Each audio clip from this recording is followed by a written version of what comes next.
Good afternoon. I'm Mike Nelson. It's on now. I'm Mike Nelson. I work for Cloudflare. I do their public policy around the world, and I also have involved in internet governance for about 20 years. And I'm moderating this session. I wanted to get it started right away because this is really your session. This is an audience participation session. Ideally, each one of you will have something to say, and we'll stand up and say it. I also want to make sure that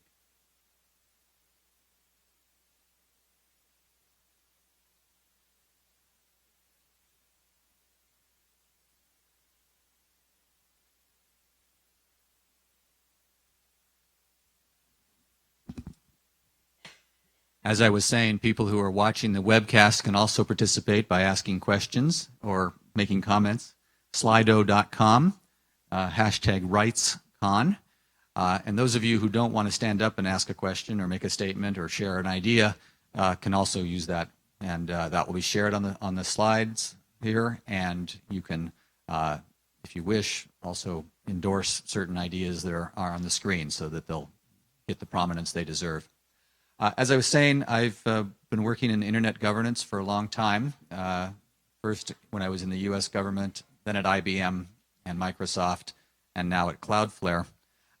What we decided to do in this panel, which has been organized by myself and Adam Peake from ICANN, is look at the question, how can we ensure that human rights are more involved in the discussion at all the different places in which questions about the future of the internet are being discussed. The title is Internet Governance. That means a lot more than just ICANN and internet standards. It means business practices. It means questions involved in how governments treat the net. There's a lot of different things that fall under this banner of internet governance. And so what we're going to do is I'm going to ask our discussion catalysts, our first four speakers, to introduce themselves very briefly, talk about how they've been involved in the evolution of the internet. And then I'll go back and ask each of them to share an example of where important decisions about the future of the internet are being made and where we're not factoring in human rights at all or enough. And then if they're bold, they'll make some suggestions on how we can redesign the process or better engage the human rights community so that we can resolve this problem. Because we all know that the internet is going to succeed best if we think about human rights from the beginning, that we're not at the last minute as we make decisions about where the internet's going, suddenly realizing, oh, we better talk about privacy, or oh, we better think about freedom of speech. So let me turn to our panelists. They will introduce themselves, and then, as I say, we'll go back and start getting into some details here about how to make this all work better. So, Adam? Thank you, Mike. Good afternoon, everybody. My name's Adam Peake. I work for ICANN, where I'm responsible for civil society engagement and would love to engage with some of you and bring expertise and knowledge that you have into the work and policy development that we have, but that's an advertisement for what I do. What I have done in recent years, and this is what I would like to talk about more on this panel, is I joined ICANN about a year ago. Before that, I was working for a research organization in Tokyo, and I was very much involved in the WSIS, World Summit on the Information Society, the Internet Governance Forum, Net Mundial, and it's these experiences that I'd probably like to talk about today rather than specifically about ICANN. And I think with that, I shall pass along. Thank you for spelling out what WSIS was. This is going to be an acronym-free panel. My name is Farzaneh Badi. I'm an associate researcher at Humboldt Institute for Internet and Society. I have been involved with internet governance issues and Internet Governance Forum Secretary. I worked there and also been involved with various Internet Governance Forum initiatives. And also I'm part of a non-commercial users constituency at ICANN. Thank you. Andrew? I'm Andrew Puddifat. I run an organization called Global Partners Digital. Since 2005, I've really tried to focus on bringing human rights activists and perspectives into the wonderful world of Nerdistan, or internet policy, as we sometimes call it. And Karen. I'm Karen Rose. I'm Senior Director for Strategy and Analysis at the Internet Society. And the Internet Society is a global nonprofit organization that's dedicated to advancing the growth, development, and evolution of the Internet around the world. I've been involved in Internet governance, Internet technical, Internet policy issues since 1996, originally with the U.S. government at the Federal Communications Commission and the National Telecommunications and Information Administration, or NTIA. I also did a stint in the internet startup space in lovely Sydney, Australia, and also did consulting and have been with the Internet Society for 10 years. Okay, thank you very much, and thanks for providing a nice example of how to do this concisely. Because when we turn to the audience, I hope each of you will also tell us where you're coming from before you share your experiences. So, Adam, if you can give us a sense of where you've seen organizations shaping the future of the net without factoring in human rights. That's extremely difficult because it wasn't exactly what I prepared for, which is, so organizations shaping the net without considering human rights. I think I might refer back to the World Conference on International Telecommunications, but that might be something that would be separate to that.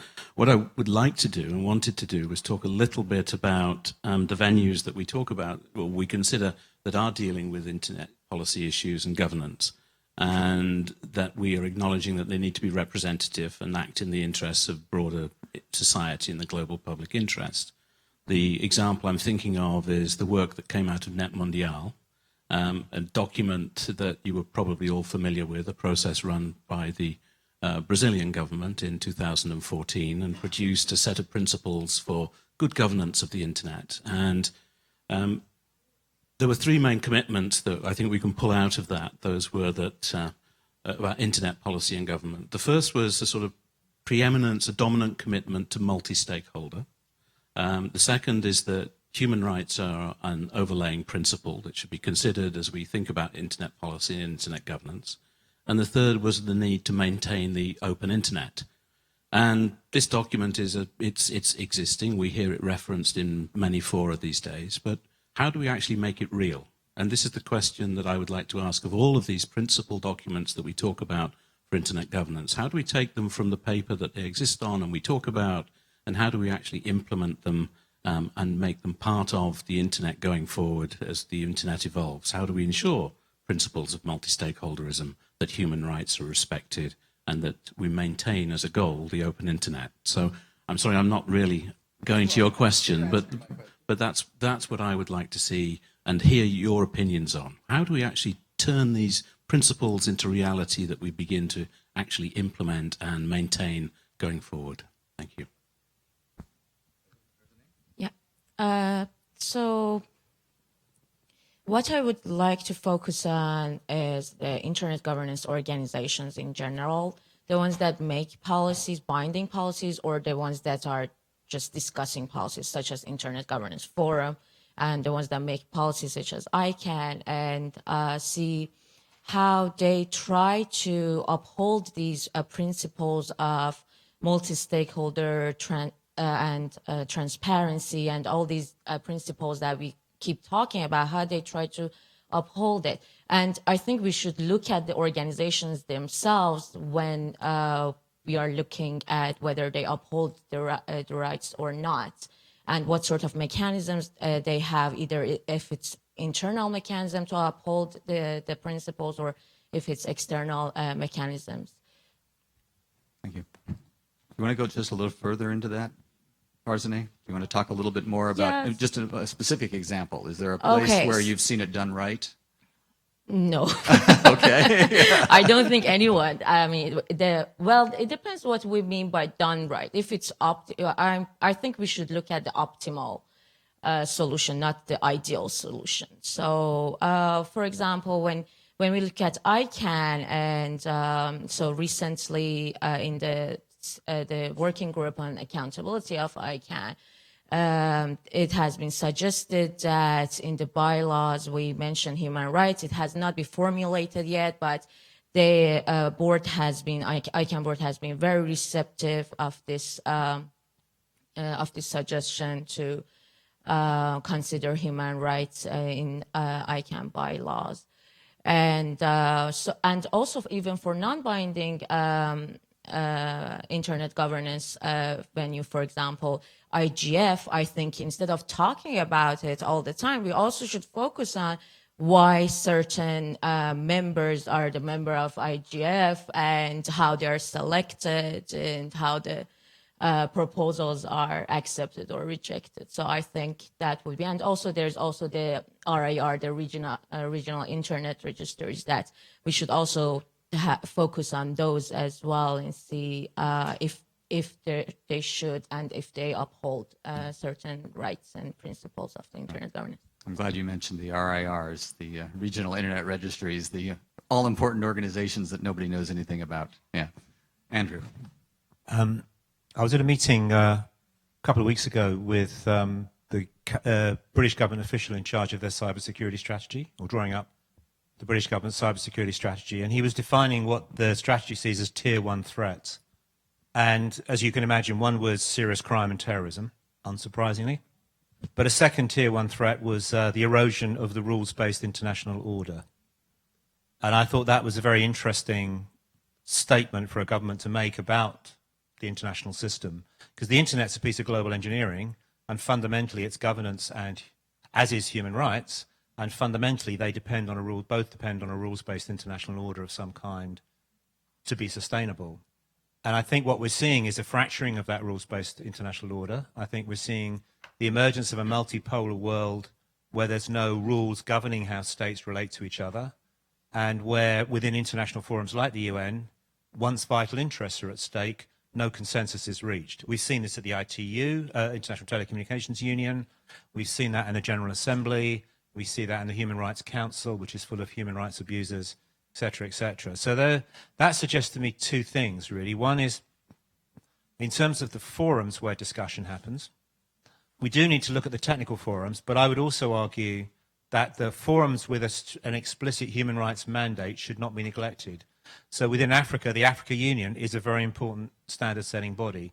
Some of the sub-regional bodies in East and Southern Africa, SADC and ECOWAS, also increasingly have a human rights remit. The Organization of American States is a very important standard-setting body, as is ASEAN, which increasingly has a human rights dimension. So I think we need to look at the bodies, the international forums and the regional and sub-regional bodies, because they will often carry more legitimacy than global forums, because they're perceived to be owned by people in the region, whereas the international forums are perceived to be owned by the West. And I think secondly, and more challengingly from a human rights point of view, is I don't think we can continue to say you should comply with human rights because they're human rights and rely on that normative assumption that these are values we share. We have to go back to where we were, I think, earlier in the 20th century and 19th century and argue for human rights from first base and from functionality. And to say the reason why we support a human rights-based internet is it works better, it does better things, you flourish better as a user, it's better for the commercial environment, and it's actually better for interstate relations. Whatever the arguments are, I think we need to find functional arguments. And the domination of human rights by lawyers, I think, has been fairly fatal, because lawyers are not used to going back to those first principles. They're used to saying, this is the law, you should obey it, you should operationalize it. And that's not how most governments are going to respond, and most agencies within governments are going to respond in the next dimension. So I think we've got a big challenge to rethink, if you like, our advocacy strategies within the forums that exist, bearing in mind what I think is an international order that will grow more chaotic, more confused, and darker over the next generation. Well, I think you've just thrown down a challenge to every human rights lawyer in the room here, so we might have some comments coming back at you. Karen? Yeah, I'd like to talk a little bit about the broader issue of design choice. We know that the internet is an inherently multi-stakeholder environment, and there is more than one area of influence in terms of the direction of the internet and its impact on the internet and its ability to support human rights. So it's not just a governmental issue, it's not just a civil society issue, but the choices that businesses make in terms of their products, the choices that technologists make in terms of the values that are put into their products, really impacts the ability of the internet to be an open platform and to be an enabler of human rights. That the internet itself is a fundamental enabler of human rights is really no accident. The Internet Engineering Task Force, or the standard-setting body of volunteers that create the underlying standards of the internet, really made fundamental choices in terms of the internet's overall design that allows it to be an enabler of human rights. The end-to-end and decentralized nature of the internet, an emphasis on open participation in standard setting, and also in the voluntary nature in which internet standards are adopted. The permissionless nature of the internet, which allows innovation at the edges. These things were a matter of choice in terms of the design of the internet. Now, it's not that technologists in the Internet Engineering Task Force designed them purposely or designed the internet purposely to be an enabler of human rights. Indeed, most of the people in the IETF are really just focused on making the internet work better and have no interest in political or politicizing the internet at all. But the decisions on which they were made the internet what it is today, a series of design choices. And in the IETF mission statement, this is really reflected. These values are really reflected. It says in part that we embrace technical concepts such as decentralized control, end user empowerment, sharing of resources, because those are concepts that resonate with the core values of the IETF. And the bottom line is that these are concepts that have little to do with the technology that's possible to be made, but the technology that people choose to create. So as we look into the future of the internet, if we look into the future of internet governance and the future of technology, I think we need to continue to recognize that this issue of design choice, whether it is technical choice, technical design, or governance design, will have a fundamental impact on the extent to which the internet will continue to support or will challenge fundamental human rights. And just a little example of looking into the future, take the Internet of Things, for example. The Internet of Things has a tremendous opportunity to foster a new world of efficiency, a new world of human convenience, scientific and social advancement. Yet it's a bit of a double-edged sword because there's also tremendous potential for it to challenge fundamental human rights in things like surveillance, in things like challenging privacy, the ability to extend potentially unsecured devices closer into our homes and our lives that might threaten our security. So as we look forward and as the Internet Society, we really believe that the open internet is a good thing. And a bunch of stakeholders, given the multi-stakeholder environment, need to make good design choices that will allow the internet to continue to flourish and support human rights. Thanks, Karen. I remember a particularly pivotal meeting of the Internet Engineering Task Force that was held in Washington just about 20 years ago in the early 90s. And this was the meeting where they finalized the standard for IPv6, the most recent version of the Internet Protocol. They had figured out everything except whether they would allow for anonymity with this new protocol. And the engineers in the room all felt that, almost all of them, about 80% of them felt, yeah, we want the internet to be like IPv4. We want anonymity. But the FBI showed up and said, you really need to fix this design defect. We want to be able to track where the bits are coming from. The human rights community really wasn't there.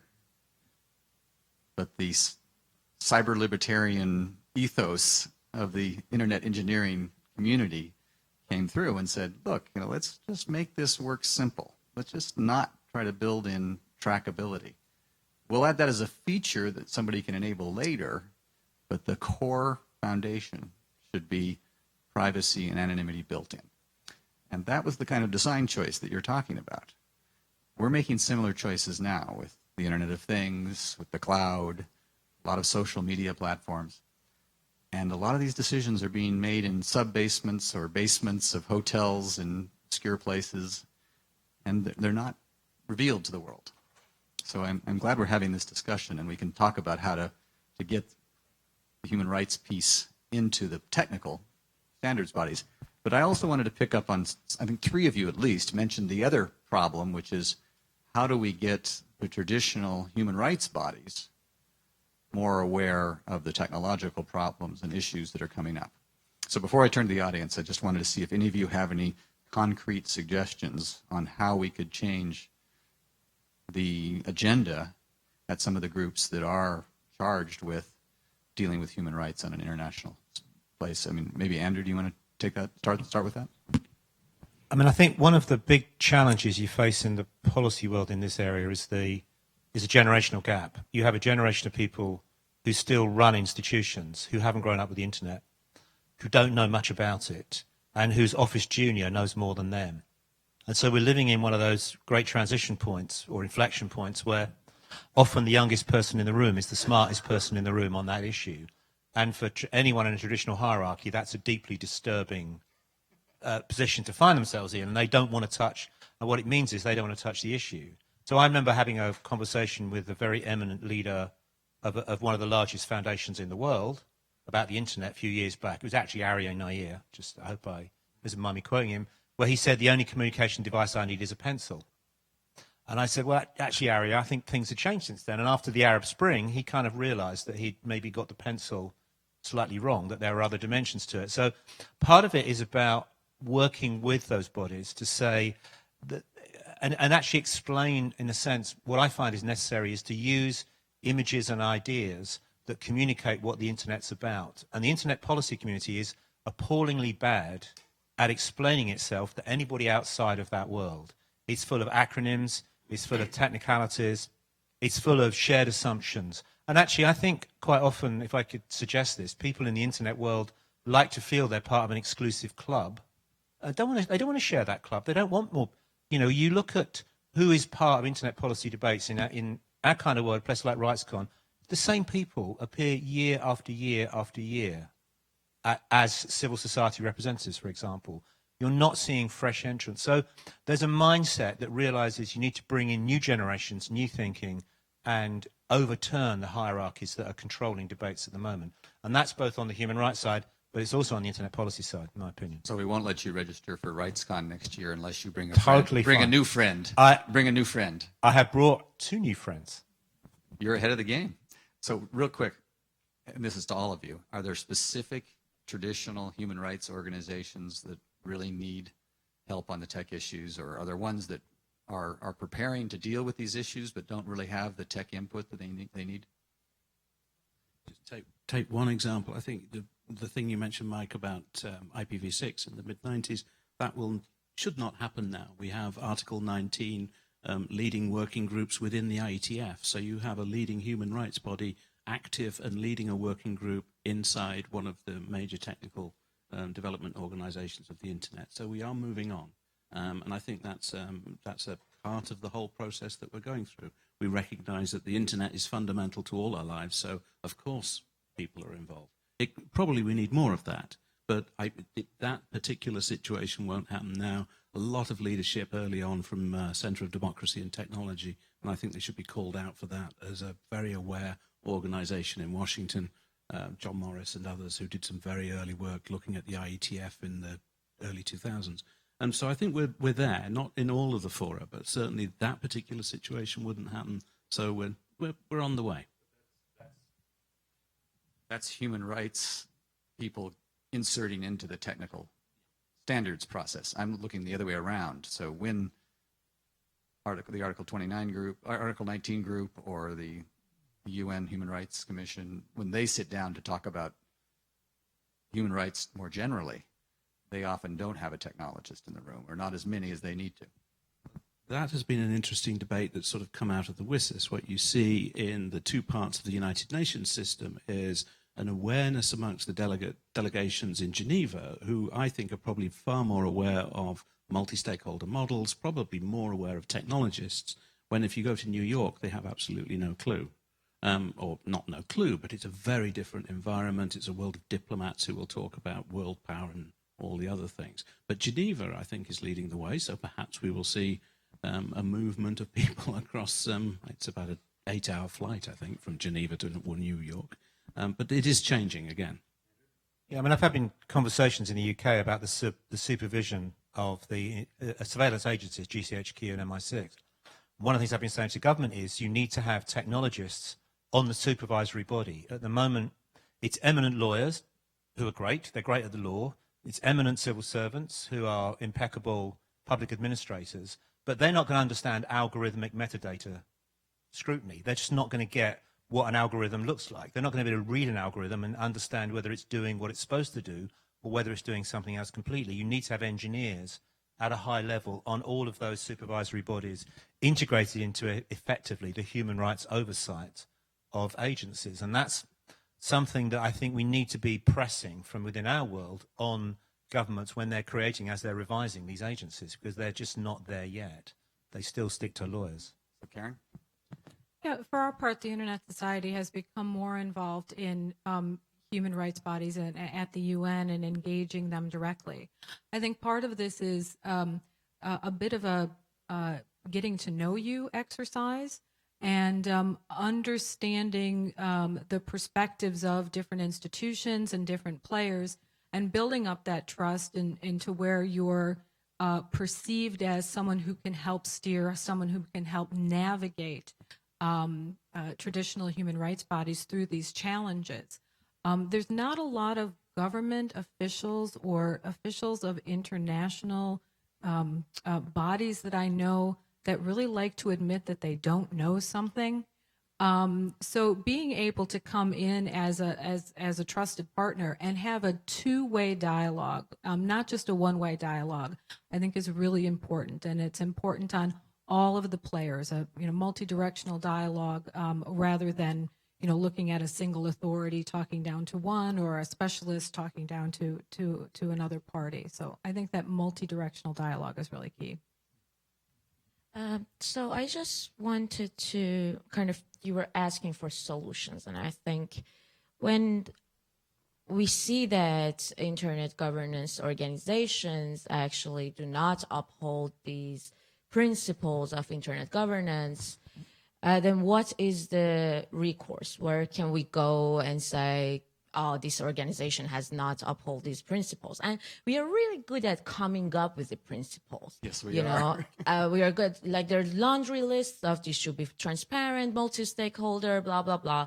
But what we don't have is a means of redress or to hold them accountable that, hey, you haven't done this. You haven't been open. You haven't been transparent. And you can see that in Internet Governance Forum initiatives around the world, that most of them are not open or transparent, and there's nowhere to go and say these guys are not. And it is astonishing for me because we say internet is global and cross-border, and we always want to be creative, but what we always think about is court. We should go to court to hold these organizations accountable. Well, no, court is not the answer, as we know. And I think what we need is to use just alternative dispute resolution mechanisms that, or private justice systems that can work. Okay. It's kind of funny. We have the OECD Internet Policy-Making Principles, but maybe we need the principles on Internet Policy-Making Principles, and then principles on the enforcement of the Internet Policy Principles. Okay, now it's your turn. I'm going to turn to you. Anybody wants to defend the lawyers? Maybe that's the first question. Anybody think that so we have anybody have examples here of how we need a better interlink of the internet governance world and the human rights? Well, I had a question, and that is, as I understand it, the human rights dimension of the transition of ICANN to out of U.S. control has yet to be sort of formulated. And my question is, what's the process of doing that? Who are the participants? Are we able to input into that? How do you get to be a part of that? And what's the timing? think that's Adam's. I think I can. Yes, I hope I can remember that. So, at the moment, what we have is the proposals have gone to the U.S. Department of Commerce. Those include commitments to bylaws changes, and one of the bylaws changes is a dormant bylaw which makes a commitment for ICANN to consider human rights as part of its operations.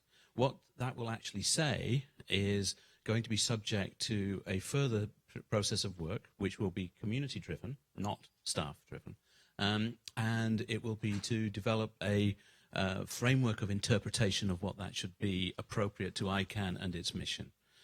So what we have is a holding place in the bylaws, which is going to be committed to, and then we will have a process led by the community to decide what those commitments should be. There's been a call for volunteers to join these working groups. There's an existing process that's been going on for 2 years with a lot of people who've been involved to create the initial proposals, but there's an initial round of sort of calls for people who are interested in what are now quite discrete working programs. One of them is human rights. And if you go to icann.org and then to announcements about, a couple of clicks down, you will find how to apply for one of those working groups. They are open. Anybody in the world can apply. A lot of the work will be done online through email lists. A lot of it will be on calls. We do a lot of teleconference work, and that is about it. Open process, community-driven, and Chris? Timing. Well, the call is open now. We have the implementation phase to go through, which is happening with the Department of Commerce, and we expect to be completed by the summer.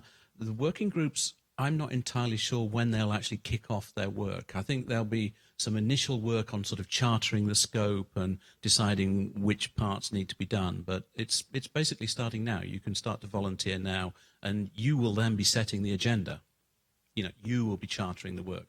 You will be deciding when we kick off and so on and so forth. And the hope is to finish by the end of 2016. Hope.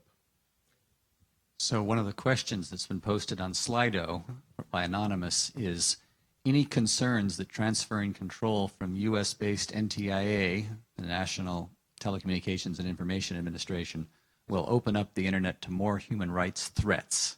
So I'll ask this not only of the three other panelists on the here, but also of anybody in the room who wants to talk to this issue. If you're not in Washington, D.C., you probably haven't been in the middle of this debate, but there's a lot of noise, mostly coming from one particular op-ed writer in the Wall Street Journal and from Senator Ted Cruz, who is running for president.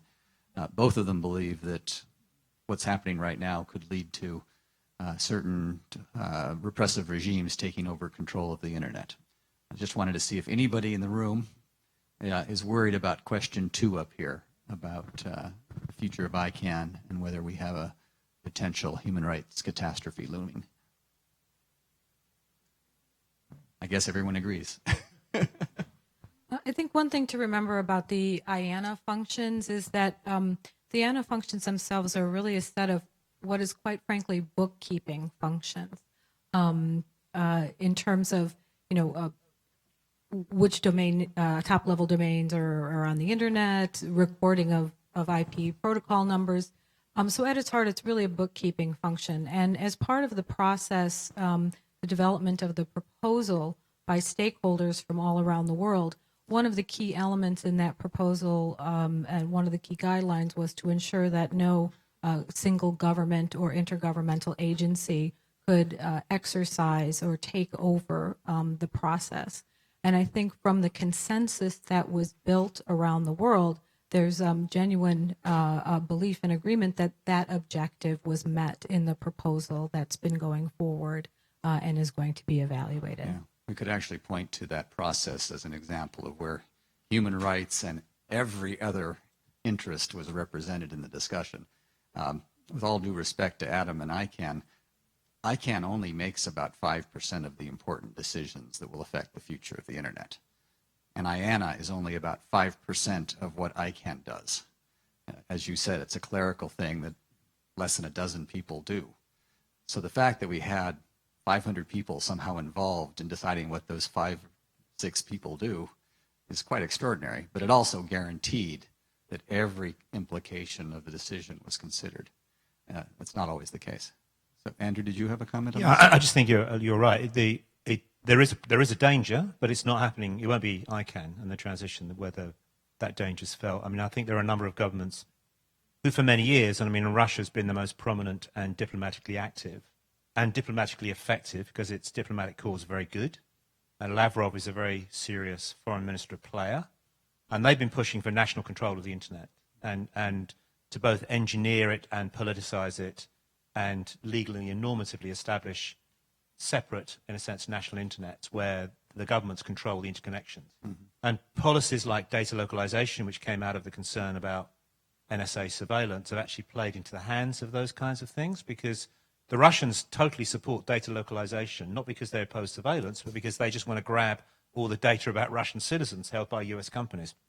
So I think that's the battle that's going on. It's can those governments who want a Westphalian kind of sovereignty over the internet triumph and eliminate the essential underpinning global architecture, globally engineered architecture? That's a real battle. And China's done very well. It's thrown a lot of money, a lot of people, a lot of skills, and it's created effectively a Chinese internet.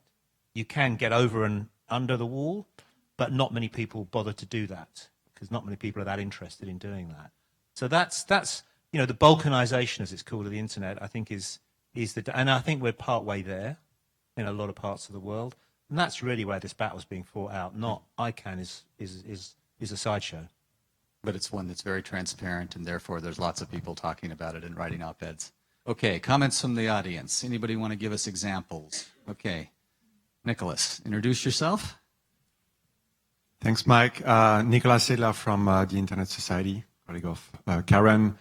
Being based in Geneva and involved in human rights issues for the past 4 years, it's been quite interesting to see an evolution in the Human Rights Council.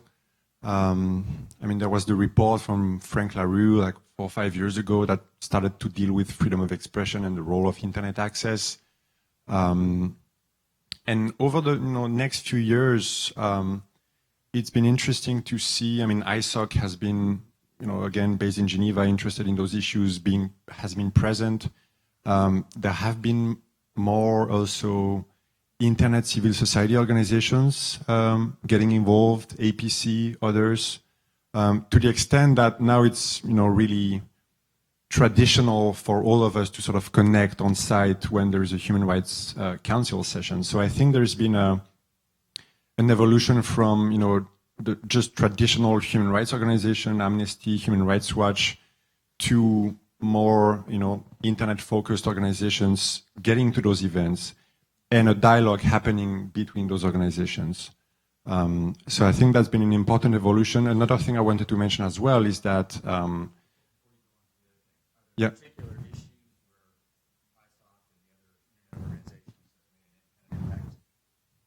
Yeah, I mean, for a concrete example, 3 years ago, there was a resolution that was adopted in the Human Rights Council that recognized that sort of offline rights are applicable online.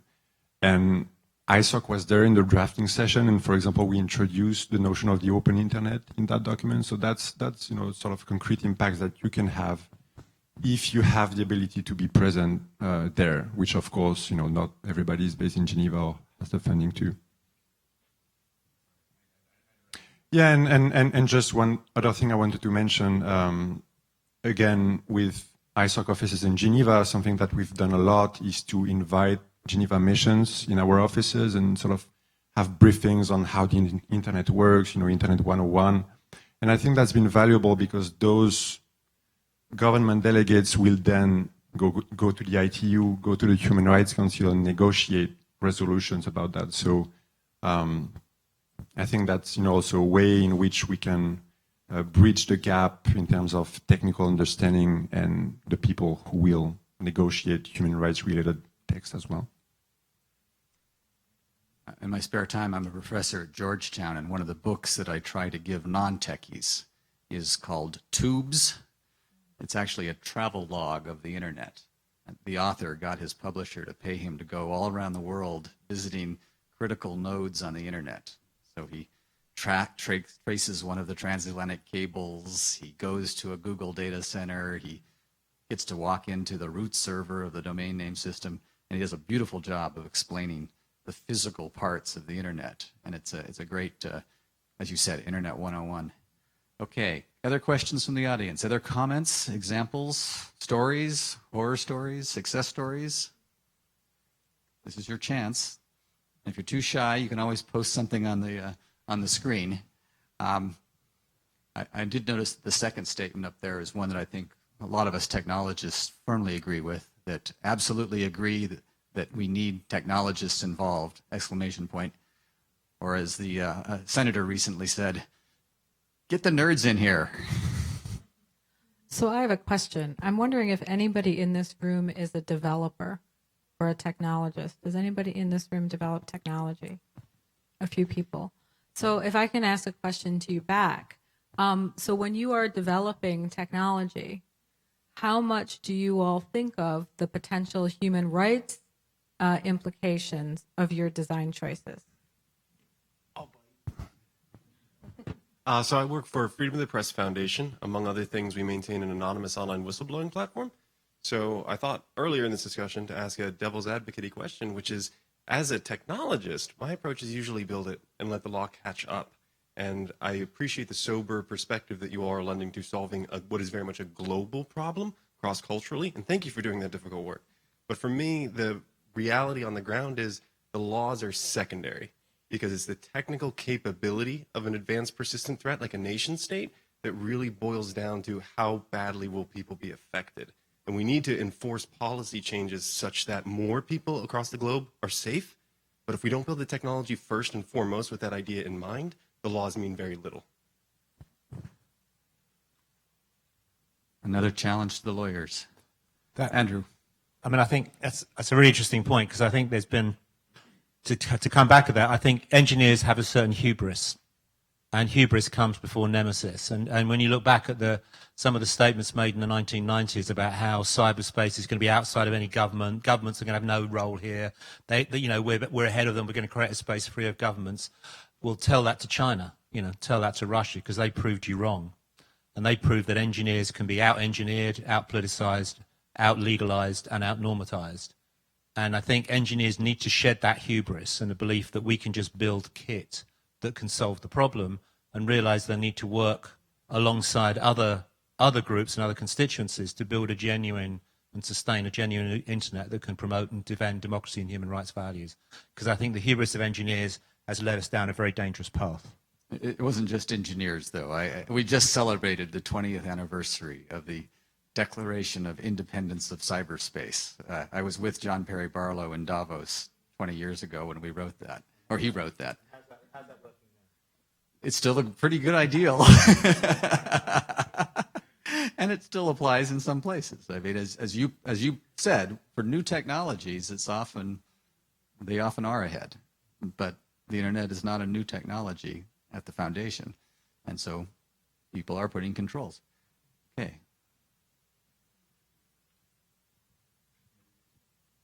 So my name's Sean. I run a company called Frontline SMS and also happen to be a lawyer.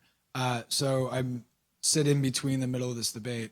And one of the things that occurs to me, one of the things that you said that really struck me, is that we need to rely on ADR and alternative justice and private justice as vehicles to kind of bridge the gap between the socio and political norms that get decided within and around technology products and how they apply in other parts of reality. And I was curious what role, if any, you all see for online dispute resolution and the sort of gradual automation of that gray area between customer service and normative adjudication, and whether or not you see that picking up in platform engineering and then also in some of the forums that are making these human rights decisions. That is a great question. And one of the most interesting developments we've seen in the last 10 years has been these online dispute resolution mechanisms. Any comments on how these alternative dispute resolution mechanisms are working? Yeah, sure. I have been doing my PhD on online dispute resolution. So, You asked the right person. And on business-to-business online market intermediaries. And there I was I did not focus on human rights, but you can see that most of these platforms do not provide a dispute resolution, an online dispute resolution, because of, I think, liability comes first. And the other thing is cost. So it is costly. But, and also online dispute resolution, unfortunately, the business model has been failing for the past 20 years because they cannot, the entrepreneurship does not, the entrepreneurial ODR systems, people don't use them unless they are abide by a contract to use them or other things. But I do see that we can use online dispute resolution to kind of make corporations accountable and also the users accountable for breaching and violating rights. And I think it would be ideal. I don't think we should do that with regulation. I don't think we should make them provide such platforms, like the intermediaries do not have to provide dispute resolution. But I think there will be at some point some contractual mechanism in which we use online dispute resolution to resolve our disputes. And hopefully, and I have seen this argument before, and there's also always skepticism about arbitration, that arbitration is private and we should not use it for human rights issues. But arbitration is one of the most effective dispute resolution mechanisms that are actually enforceable. It's better than court judgment in most cases. And also what is not being considered is, for example, if someone is located in Iran and has, like, their content is taken down by a platform in the US, what sort of means do they have to go and dispute this? Or I don't know, if something is said about them and they want to dispute it, they can't do anything about it. They can't go to court, to U.S. court. They have to get a visa, and that's almost impossible. So, Other comments on alternative dispute resolution? Okay. I'm going to pick up a couple of the questions up on the screen here, combining a couple of them. It's the second question says, in this context, is, quote, human rights just protecting people from state actors or from, say, giant internet-based mobs harassing minority populations? And there's another question that asks sort of the same question, saying, isn't human rights a way to protect us from not just governments, but central banks? So I guess the question here is it always going to be too hard to get human rights into the equation if governments are actively opposing that effort? I mean, and we see this. I spent a lot of time at the United Nations Internet Governance Forum. I've been to the World Summit on Information Society. I'm probably going next month. There's a lot of governments that start with the idea that the government is the most important entity here. We'll think about human rights later.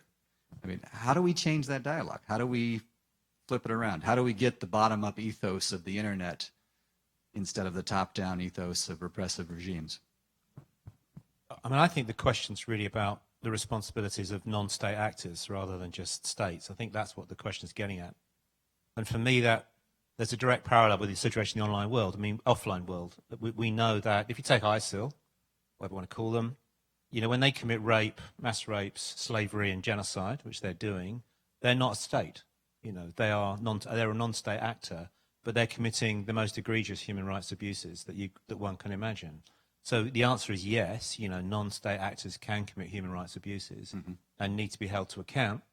Under our current dispensation, the only bodies capable of holding non-state actors to account are states. Right. And that's the nature of the dilemma we're in, that quite often, and that's where the whole kind of movement of the human rights movement has been struggling to think, how do you operationalize the state responsibility to respect rights? But it's very clearly a state's job to protect the rights of its citizens.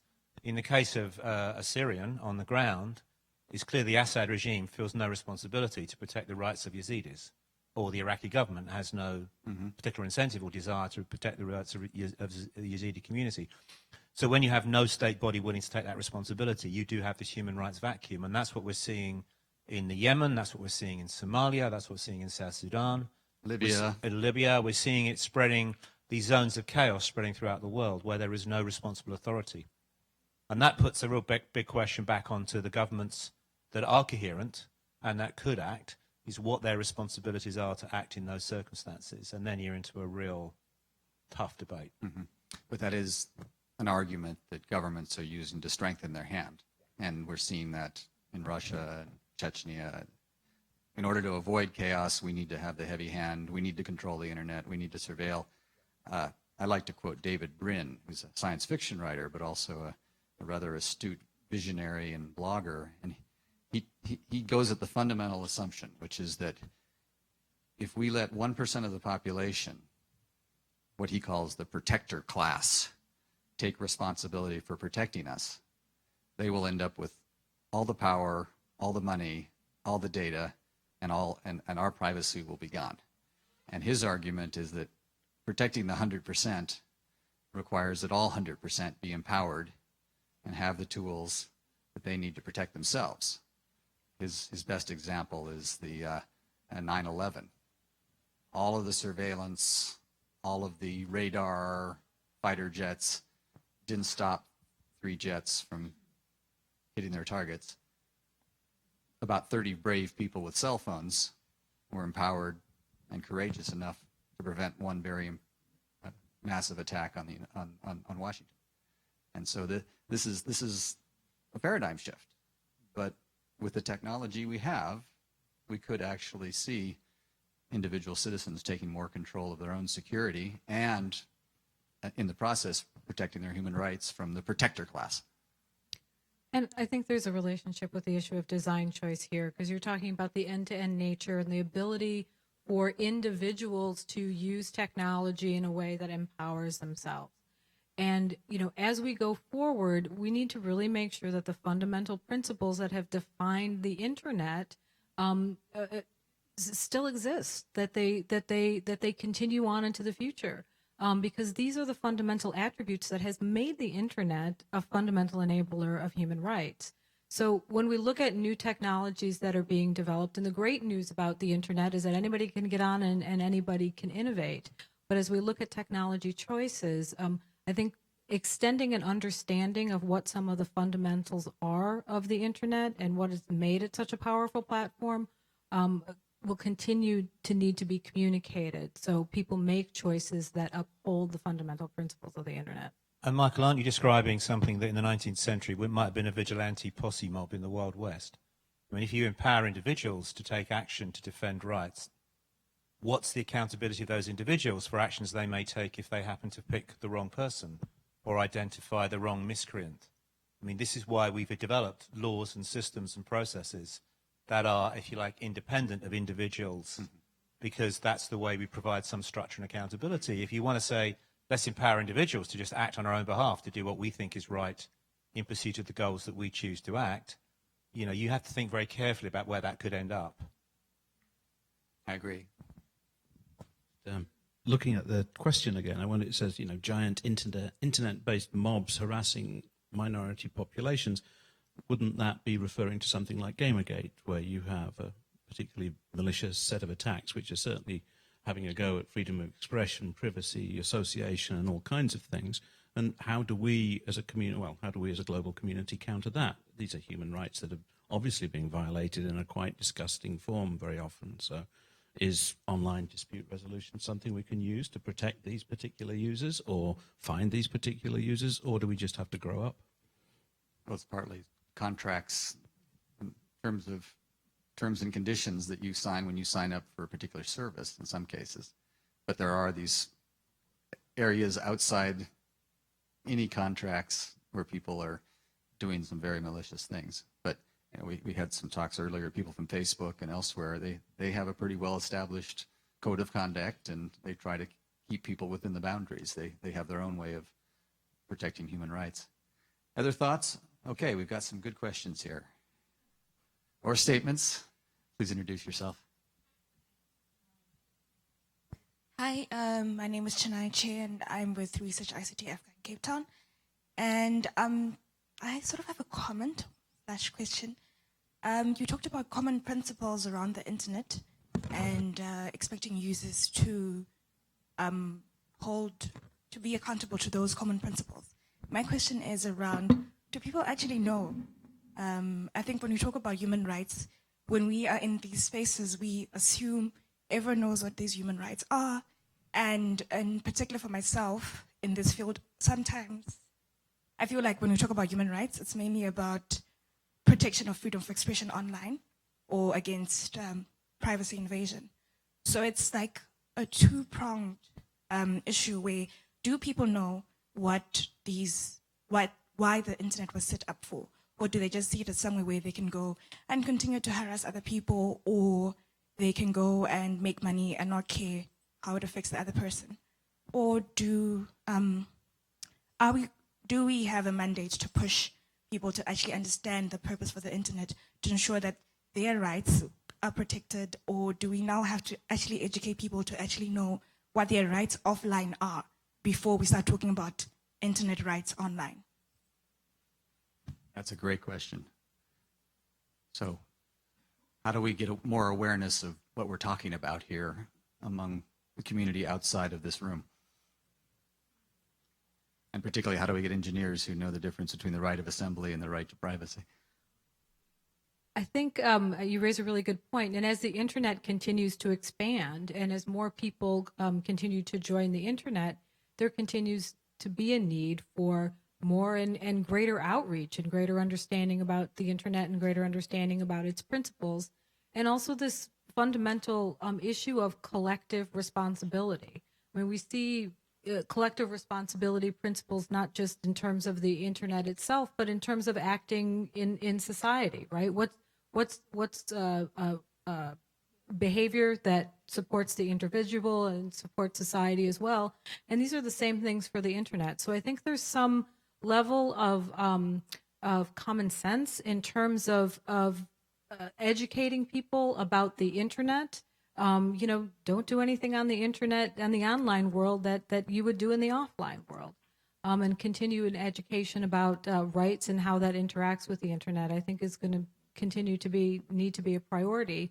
And for people to be able to be empowered locally to do that interaction locally with their local community about the internet and how to behave online and offline. I'm a technologist, not a human rights lawyer, but it does seem to me that the confusion is growing, partly because we're seeing new rights being proposed. In Finland, we have a right to broadband. And that sounds good until you start asking, where does that end?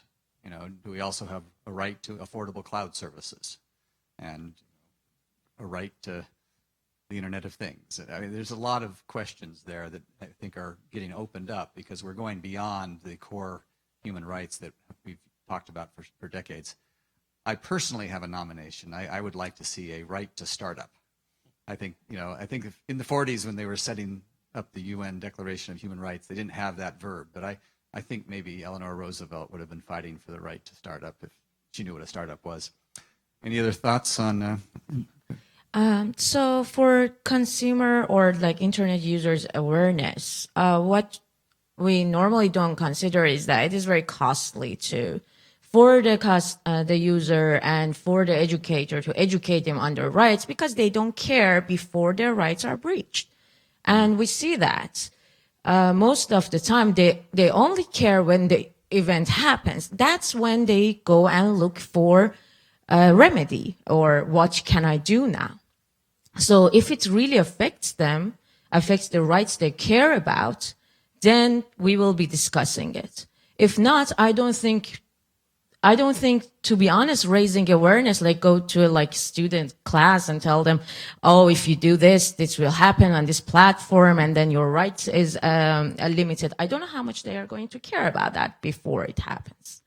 And about using online dispute resolution for protecting human rights, the good thing about online dispute resolution, it does provide the minimum due process, which Facebook doesn't. Facebook does not say, oh, this is why I took your content down, and this is why I did this, and this was the decision maker who is neutral.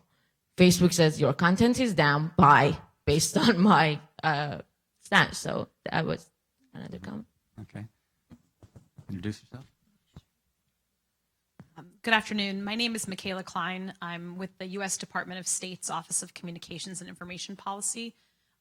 Throughout this conversation, one thing that I have been thinking a lot about, and I'm glad that the WSIS, the World Summit on the Information Society, has been mentioned quite a few times, is that I think that the outcome of the high-level meeting that we had in December in New York actually presents a very unique opportunity for this community and for those communities, the various communities we've been talking about, to come together. And that is that in the outcome document, not only is there an entire section about human rights and how human rights should be thought about in the future development of the information society and in the use of information and communications technologies, there's also a really interesting line in the preamble that talks about how our progress towards the future development of the information society should be measured not only by economic development, which is how it really was measured over the last decade, and instead, but also by the ability of our collective ability to use ICTs to achieve human rights and fundamental freedoms. And that language, which to the credit of the European negotiators was fought very hard for, I think presents a really interesting opportunity to determine how we can operationalize that over the next decade. And really, that is the amount of time we have. Essentially, it's the next decade until the next high-level meeting to really determine what that means. And so over the course of this conversation, I'm thinking about that, and I wonder for you or for those in this room, if that is something that is being thought of as an opportunity, and whether or not we feel that we are collectively up to the task of seeing how these how we truly can use that as a hook to either hold individuals accountable or to determine determine whether or not to reinforce the design choice issue or other ways. So I just wonder if that's something that that others have thought about and whether there are any ideas. You do not ask easy questions, Michaela. Comments on that? Any places where we can really have to push hard in the next 5 to 10 years? And I guess I'd augment that question and ask whether there's any places in the technical community where there's going to be critical decisions made in the next 5 to 10 years that are going to shape the net for decades. Decisions where we need human rights perspective. I gave the example earlier of IPv6, which was, that was a fundamental choice. Anonymity or no. Is there something similar that we're seeing either in the technical area or in the human rights area where we really need to make a push? We really got to get this right? I think that the meeting in New York was good for a number of reasons. It did cement the concept of multi-stakeholder working, which has been under pressure for some time, and it did cement human rights as a kind of core concept at the heart of internet governance. So those are big pluses. But I think, to be honest, it's a staging post on a battle that will simply continue in other forums. And so a new working group on enhanced cooperation has been established to deal with those policy issues that don't have a natural home. Now, the last one got bogged down in battles between Iran, Russia, the US, and Europe. The next one is, I would say, fairly likely to get bogged down in a similar kind of geopolitical wrestling match. And so I think, unfortunately, this is not a war we're going to win. This is a war that we can't afford to lose. And I think what we're going to see is a series of wrestling matches at the engineering level, at the political level, at the legal level, in which at every stage there'll be a test of strength about whether you can defend and push human rights values forward. It's going to be, in Maoist terms, a long war, not a short war, and one that has to be fought over a generation or two before we actually get somewhere. So I think it was good we didn't go backwards, and I think we've got some good language and some good basis to go forward. But the diplomatic challenge of sustaining that is going to be considerable. And the US government is is a big government and it has diplomatic resources it can deploy in many different forums. If there are many governments where one person is covering every internet policy issue within a regulatory or a telecoms department. And that's what I worry about, is how those governments are able to kind of come to some consistent policy, or in these, given the multiplicity of internet forums that now exist where policy is discussed. Other thoughts on this question? Yeah, so I've been doing a lot of work on the Internet of Things lately. So this doesn't really relate to sort of core internet protocols or core things in the IETF remit. But the Internet of Things is a potential game changer in the way that individuals interact with the internet. Right now, to a large extent, the internet and the World Wide Web, in the minds of many people, are synonymous, right?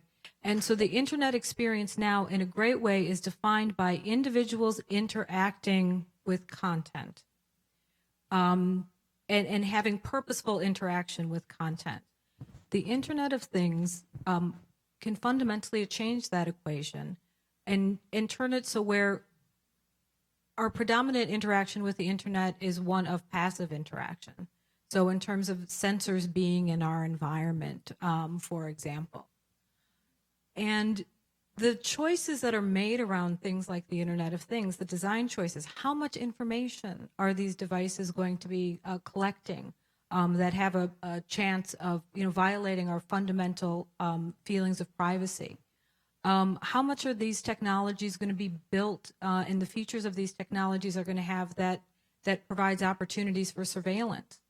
How secure are these devices, right? And will, if they're deployed in an unsecure way, will that potentially allow our rights to be violated? So I think there's really key questions here, and they've been talked a lot about in sort of in IoT circles. There's this kind of promise versus peril debate. Either the Internet of Things is the most wonderful thing, or it's the most horrible thing, because of all of these concerns. And getting back to the main question here in terms of the panel, in that space, I think there's a real need to have conversations that start looking at solutions and looking at solutions to these questions and challenges that come up in IoT. Because just having a polarized debate about it is not going to move the issue forward. But I think it's definitely one to watch on the radar, and things are progressing. We're in the early stages of the Internet of Things right now. But this fundamental shift could potentially come sooner than we think. But it is clear that some of the old approaches to protecting privacy, notice and consent for a web world, don't work when you're interacting with 100 different devices in a given day, literally 100 different devices, and you're not going to interact with each one and check a box and say, I approve that you can collect my data. Exactly. I mean, it's not just that there's more devices connected to the internet. These are more and very different devices that have fundamentally more limited capabilities in some way, including the ability to, for example, express your privacy preferences in a very overt way. So there's a lot of really unique challenges here. And in that whole space, I think we really need to get to part of the conversation that talks about solutions. Because as you're saying, people just deploy technology, right? I don't think we want the downsides of the technology to come before we start seeing the benefits. Because that, I think, would be dismal for the whole industry. Very well said. Okay, we're down to the last 6 minutes. We have a question here, but I challenge anybody who's watching or anybody who wants to also use the Slido. Hello. So my name is Ping from GSM Association based in London. I have a question. You keep mentioning about the IPv6. Keep respecting people's privacy and enable people to stay anonymous online. So my question is, if we look at the website nowadays, it is very different from 10, 20 years ago, where there were just a few simple web pages. So if we look into the future in 20, 50 years, probably we are creating another world in parallel to this one, following the development in IoT and many other things. So my question is being anonymous online, is that good or bad for the future internet? If we are creating a future world that is in parallel to this one, why do we make that a dark place where you cannot trace people, where people does not necessarily need to take a responsibility for what they do there. So this is my question. You definitely get the award for the hardest question. Answers to the question. Not anonymity versus security. Not you? No? Who wants to go on the record on this one? Well, it's difficult because I think anonymity definitely allows some people who are malicious to behave badly. And we know that because when they're anonymous, they feel they would say things that if they were identified, they couldn't say. So there's a downside to anonymity. But at the same time, in the current state of the world, if you look at the balance of power politically and the repressions that exist and the pressure of people under, there are so many groups who need the internet as a crucial form of communication. Lesbian and gay activists in one society, religious minorities in another, who depend on anonymity for their security and safety, that the loss to vulnerable communities of abolishing anonymity relative to the gain of making people behave more responsibly in democratic societies, I think is one that has to be assessed. And my assessment is that you have to come down on the side of anonymity, given the insecurity and the nature of the world that many people live in. So it's, I think we should come down on it, recognizing the downsides. I think we should be honest and open and accepting that it also brings the ability of mobs of men to harass individual women brutally and unpleasantly, and that we shouldn't pretend that doesn't happen or that's nothing to do with anonymity, because it is. But I think one has to take that, this is what policy is about. It's not a choice between a good and a bad option. It's between a bad option and a worse option. Yeah. And I think we stick with the bad option. Well, there's a third option, which is pseudonymity, which in some cases is part of the answer. And this is probably something we should coordinate with and create a panel for next year for RightsCon. Okay, we have enough time to ask 2 questions at once and get lots of answers. Thank you. I'm Scott Craig from CDT. My question is, are you optimistic about the future? Because I see, on the one hand, a group of people whose normative value judgments respect rights, who are taking affirmative direct action to put them into the standard, so the new HTTP 451 status code being such an example, and on the other hand, a wide range of people coming into the space with demands from backgrounds that necessarily don't share those normative values. So I'm just curious, are you optimistic that one side will triumph in that debate? Okay, and let me get the question to the back of the room, and then we'll take answers. Hi, Nat Meisenberg, technologist, Open Technology Institute. I want to get my question's about the interplay between these policy frameworks around human rights and existing legal schemes. Example being like the DMCA, where it's the kind of thing that gets tacked onto trade deals as trade deals get agreed and other copyright things as part of like rules normalization. And the dominant current practice is that private companies will take down all content at first request. And so if I'm trying to publicize labor abuses of a private company, the entirety of that campaign can be wiped out with just a couple of letters from lawyers to a couple of private providers. Hashtags can be blocked. So I want to see, where do you see the conflicts around these frameworks and existing legal frameworks? Okay, so first, how many of you are optimists? I'm a raging optimist, technological optimist. So we got 3.5 optimists in the front. Can I say that I'm with Gramsci on this? Optimism of the will, pessimism of the intellect. Who said this? Antonio Gramsci said optimism of the will, pessimism of the intellect. Okay, and how many of you are optimists? How many are pessimists? How many are apathetic? Okay, so the other question about DMCA and the power of attorneys to take down content? I don't have anything about DMCA, but I think the issue of optimism or pessimism, I think the reality is that it's going to be a continual cycle of having to work through new challenges. I don't think there is, as the internet expands and as it continues to do things and there's more applications that surprise us all the time, there's going to be new challenges that come up. And right now we're facing a lot of difficult challenges.